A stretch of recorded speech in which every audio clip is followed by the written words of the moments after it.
여러분, 성경을 읽다 보면 정말, 와, 이건 신학자들도 머리를 싸매겠다 싶은 그런 장들이 있잖아요? 바로 오늘 우리가 다룰 로마서 9장이 딱 그렇습니다. 이 복잡하고도 깊은 이야기가 과연 어떻게 시작되는지 그 첫 감정부터 한번 같이 따라가 보시죠. 정말 충격적이지 않나요? 로마서 9장은요, 보통 생각하는 그런 딱딱한 신학 얘기로 시작하는 게 아니에요. 바로 이 고백, 자기 민족을 위해서라면 차라리 내가 저주를 받겠다. 이 절절한 외침이야말로 이 장 전체를 풀어내는 감정적인 열쇠가 되는 겁니다. 자, 그럼 먼저 바울의 이 큰 근심이 도대체 뭐였는지부터 한번 들여다 볼까요? 이 거대한 신학 논쟁은 바로 여기서부터 시작되거든요. 그 엄청난 고통, 그 이유는 다름 아닌 바로 자기 동족, 그러니까 메시아를 받아들이지 않은 자신은 핏줄 때문이었어요. 이게 그냥 안타깝다 이 정도 수준이 아니고요. 정말 영혼 깊은 곳에서부터 터져 나오는 그런 탄식이었던 거죠. 근데 이게 참 놀라운 게 바울의 이 고뇌가 딱 구약의 한 장면을 떠올리게 하거든요. 바로 모세입니다.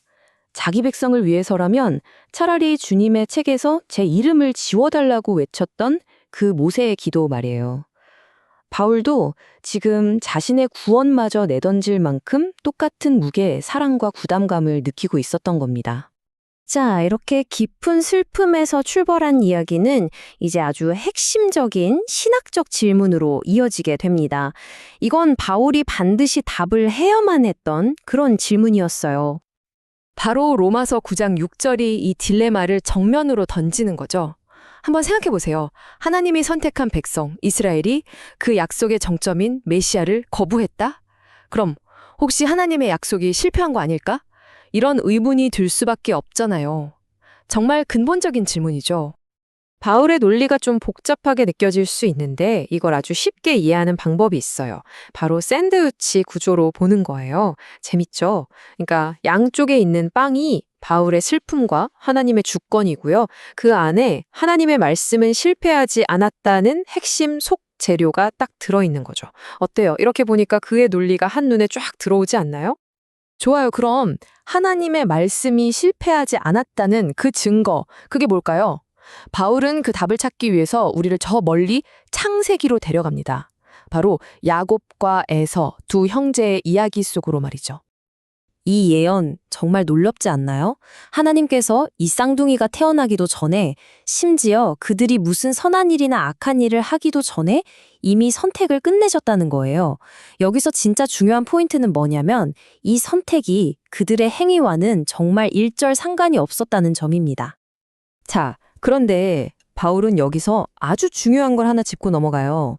뭐냐면 우리가 하나님의 은혜를 진짜 제대로 이해하려면 먼저 야곱과 에서 이 두 사람의 본성이 원래 어땠는지를 알아야 한다는 겁니다. 성경이 이 두 형제를 어떻게 묘사하는지 그 상징을 한번 자세히 뜯어보면요. 그들의 본성에 대한 정말 놀라운 통찰을 얻게 됩니다. 이 비교 정말 흥미롭지 않으세요? 먼저 예서에서는요, 들짐승 같은 사냥꾼으로 그려져요. 들판에서 동생을 해쳤던 가인의 모습이 딱 겹쳐 보이죠? 그럼 야곱은 어떨까요? 그는 형의 발꿈치를 잡고 태어났잖아요. 이름 뜻 자체가 속이는 자예요. 이건 마치 창세기 3장에 나왔던 그 교활한 뱀을 떠올리게 하죠. 그러니까 바울이 보기에는 둘 다 자격 미달이긴 매한가지였다 이겁니다. 이게 바로 시편에 나오는 다윗의 고백과도 통하는 부분이에요. 내가 죄악 중에서 출생했다. 죄라는 게 태어날 때부터 이미 우리 안에 있다는 거죠. 그렇다면 결론은 하나입니다. 하나님의 선택은 우리의 자격이나 공로 같은 게 아니라 정말 100% 순전한 은혜일 수밖에 없다는 거예요.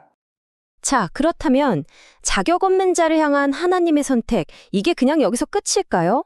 천만에요. 아닙니다. 이제부터 이 이야기의 진짜 하이라이트, 그 선택이 가져온 놀라운 변화를 함께 보시게 될 겁니다.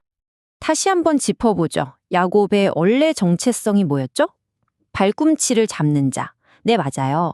남을 속여서 자기 것을 챙기는 그런 사람이었습니다. 아니 그러면 어떻게 이런 속이는 자가 약속을 이어갈 사람으로 선택될 수 있었을까요? 바로 이 질문에 대한 답 안에 바울이 하고 싶은 핵심 주장이 전부 담겨 있습니다. 그 답은 바로 변화입니다. 야복강가에서 하나님과 씨름하던 그 밤, 극적인 변화가 일어나죠. 속이는 자 야곱이라는 옛사람은 거기서 죽고 하나님과 겨루어 이긴 자라는 완전히 새로운 이름 이스라엘로 다시 태어나는 겁니다. 바로 이거예요. 하나님의 주권이라는 건요, 그냥 누구를 콕 집어서 선택하는 데서 끝나는 게 아니라는 겁니다. 그분의 진짜 능력은 뱀 같던 한 인간의 본성을 이스라엘이라는 새로운 존재로 완전히 변화시키는 데서 증명되는 거죠. 이게 바로 하나님의 말씀은 절대로 실패하지 않았다고 바울이 그토록 확신했던 이유입니다.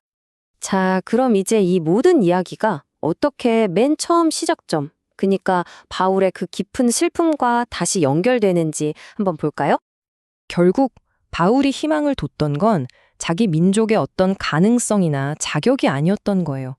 그의 신뢰는 오직 한 군데, 저 속이는 자 야곱을 이스라엘로 바꾸셨던 그 하나님, 바로 그분의 주권적인 은혜와 능력에 있었던 거죠. 그렇기 때문에 마침내 바울의 그 깊었던 슬픔이 이 위대한 찬송으로 폭발하게 되는 겁니다. 깊도다 하나님의 지혜여. 모든 걸 다 이해할 순 없지만 그 신비롭고 주권적인 하나님의 방식 앞에 그저 경이로움과 경배로 나아갈 뿐인 거죠. 결국 오늘 우리가 여기서 붙잡을 수 있는 진리는 바로 이것 같습니다. 내 힘으로는 도저히 어쩔 수 없는 문제 앞에서 느끼는 그 깊은 불안감 있잖아요. 그 불안이 모든 것을 바꾸실 수 있는 하나님의 주권적인 계획을 신뢰하게 될 때 오히려 놀라운 예배가 될 수 있다는 사실 말입니다. 오늘 이 내용을 마무리하면서 이 질문을 한번 마음에 품고 가셨으면 좋겠어요. 지금 여러분의 삶에서 그 주권적인 계획에 대한 신뢰가 여러분의 슬픔을 찬송으로 바꿀 수 있는 영역은 과연 어디일까요? 한번 깊이 생각해 보시는 시간이 되길 바랍니다.